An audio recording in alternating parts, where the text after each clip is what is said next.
90 రోజుల కోర్సు పూర్తి చేస్తే చాలు 100% ప్లేస్మెంట్ సపోర్ట్ తో సాఫ్ట్వేర్ జాబ్ మీ సొంతం. వెంటనే కోడ్ జ్ఞాన్ డెస్టినేషన్ ని సంప్రదించండి.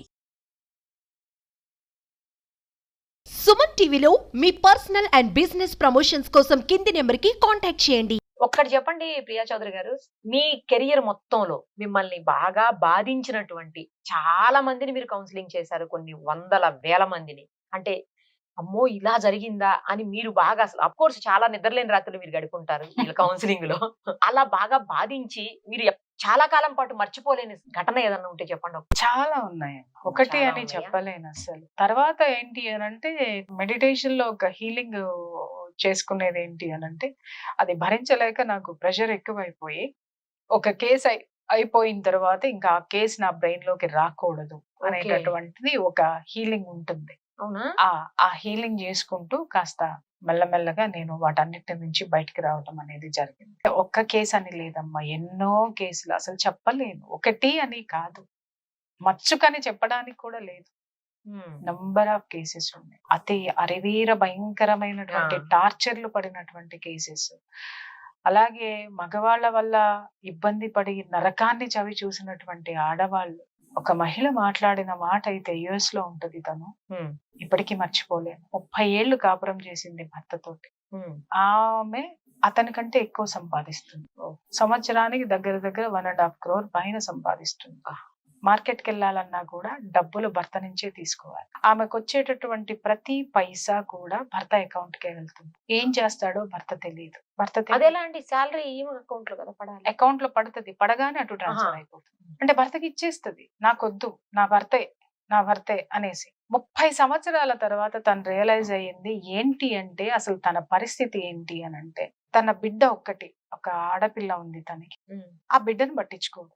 ఆ పిల్ల చదువు ఇది మొత్తం ఏమే చూసుకుంది. అతనికి ఎంతసేపు ఏంటి అంటే, వాళ్ళ పేరెంట్స్ అలాగే అతనికి ఉన్నటువంటి, అసలు ఎట్లా అంటే, ఒక భార్యని గాని దగ్గరికి తీసుకోవడం కానీ, ఆమె 30 ఏళ్ల జీవితంలో సంసార జీవితానికి దూరమై 20 ఏళ్ళు అయింది, 25 ఏళ్ళు అయింది. ఇలాంటి మహిళలు ఎంతమంది ఉన్నారో తెలుసా?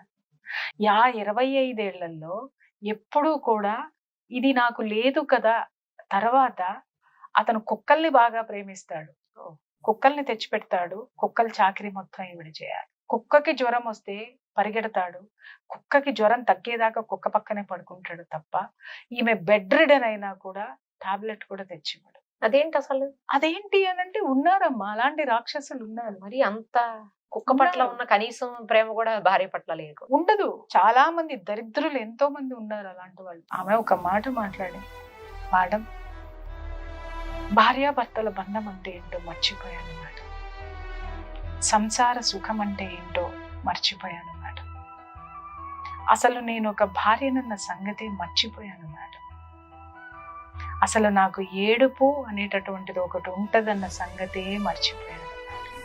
ఎవరైనా నన్ను ఏడిపిస్తే 30 ఏళ్ల భారాన్ని తీర్చుకుందామంటే ఏడుపు రావటం లేదు మేడం. నేను విడిపోదాం అనుకుంటున్నాను, కానీ మీ సలహా తీసుకుందాం అనుకుంటున్నాను. ఎందుకు సలహా తీసుకుందాం అనుకుంటున్నానంటే, నేను చేసేది తప్ప ఒప్ప అని కాదు, తరువాత నేను ఎలా ధైర్యంగా ఉండాలి. మళ్ళీ నాలో బలహీనత మళ్ళీ నా భర్త దగ్గరికి లాగేస్తుంది నన్ను. నేను పోకూడదు, నాకు ధైర్యం ఇవ్వండి. అలా నా దగ్గరికి వచ్చి కౌన్సిలింగ్ తీసుకోమని ఎవరు చెప్పారు ఆవిడకి అని అంటే, వాళ్ళ కూతురు చెప్పారు.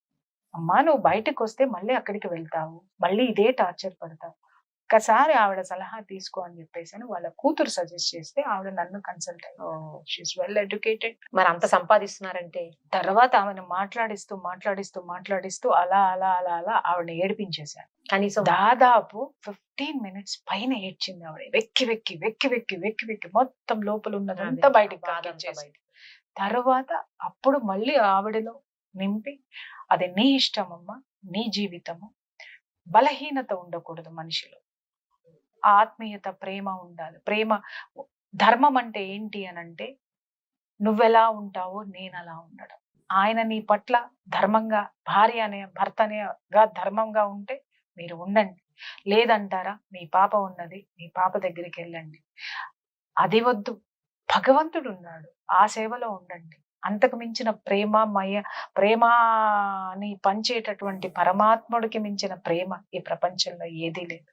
విశ్వం ఇచ్చేటటువంటి ప్రేమని అందుకోవడానికి సిద్ధంగా ఉండండి అని ఆవిడకి కొంత కౌన్సిలింగ్ ఇచ్చి, కొంత మెడిటేషన్ క్లాసెస్ కి అటెండ్ చేస్తే now she is very well. Alone గా ఉంది. ఆవిడ ఇప్పుడు అక్కడ కౌన్సిలింగ్స్ ఇస్తుంది. వావ్, సూపర్ కదా అసలు. ఇది మీకు బాగా సాటిస్ఫాక్షన్ ఇచ్చింది అనుకుంటా. ఎగ్జాక్ట్లీ. అసలు అంటే సంవత్సరానికి 1.5 సంపాదిస్తున్న ఆవిడ 30 ఏళ్ళు తన దగ్గర ఇంట్లో నుంచి బయటికి వెళ్ళిపోవడానికి అమ్మాయి దగ్గర పైసా లేదు. అది నన్ను బాధించింది. తల్లిదండ్రులు ఇచ్చిన ఆస్తులు రాసిచ్చడం కాదమ్మా, తన సంపాదన, తన కష్టపడి గొడ్డు చాకిరీ చేసి సంపాదనలో బయటికి వెళ్ళడానికి డబ్బు లేకపోతే బిడ్డ ఇచ్చింది. ఓ, అప్పుడు చెప్పు మళ్ళీ స్టార్ట్ చేయమ్మా లైఫ్. మళ్ళీ జాబ్ లో జాయిన్ అయింది. మళ్ళీ షీస్ వెరీ హ్యాపీ. అంటే ఎప్పుడు కూడా మనిషి తనను తాను మార్చుకున్నప్పుడే మన జీవితం మారుతుంది. ఎదుటివాడు మారడమ్మా, మారనప్పుడు మనం మారాలి. వాళ్ళ కోసం కొంత టైమే ఇవ్వాలి, అంత టైం ఇవ్వద్దు. 30 ఏళ్ళు 40 ఏళ్ళు ఇచ్చి అంతా అయిపోయిన తర్వాత ఇప్పుడు ఏమీ లేదు అని అంటే అప్పుడు కూడా జీవితం ఉంది అని ప్రూవ్ చేసిన వాళ్ళు కూడా ఉన్నారు. ఇలాగా గ్రేట్ అండి. మీకు ఇది బాగా సాటిస్ఫాక్షన్ ఇచ్చిందే ఉంటది. కనీసం ఈ చూసన్న కొంతమంది మళ్ళీ మిమ్మల్ని కన్సల్ట్ అయ్యి హ్యాపీగా ఉంటే బాగుండు లైఫ్ లో. తప్పకుండా తల్లి. థ్యాంక్ యూ అండి. Thank you so much. Thank you.